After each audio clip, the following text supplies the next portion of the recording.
Subscribe करी और bell icon को प्रेस करे ताकि हमारे नई आने वाली वीडियो आप तक आ जाए।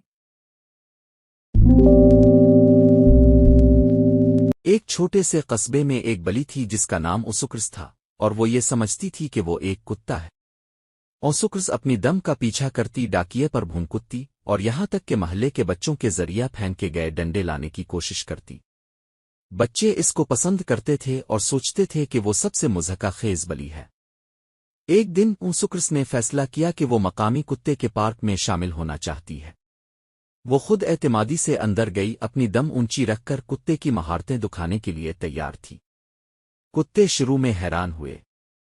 उन्होंने इसकी तरफ देखा और एक दूसरे को देखा, ये सोचते हुए कि क्या वो गलती से बिल्लियों की कॉन्फ्रेंस में आ गए हैं। ओसुक्रस बेखौफ ऊंची आवाज में भौंकने लगी, जो ज्यादातर ऊंची पिच की मियाओं की तरह लगता था।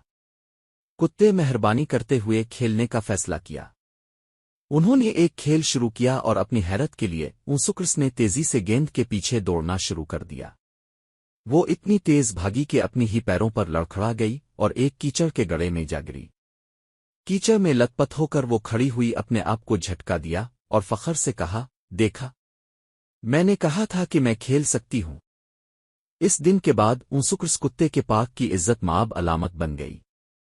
वो एक बली थी, लेकिन इसमें कुत्ते का जोश था और सब ने इसको पसंद किया। कुत्ते बिल्लियों की तरह भौंकना सीख गए और ओसुक्रस एक अफसाना बन गई, ये साबित करते हुए कि कभी कभी ये अहम नहीं है कि आप क्या हैं, बल्कि ये है कि आप कौन बनने का इंतखाब करते हैं।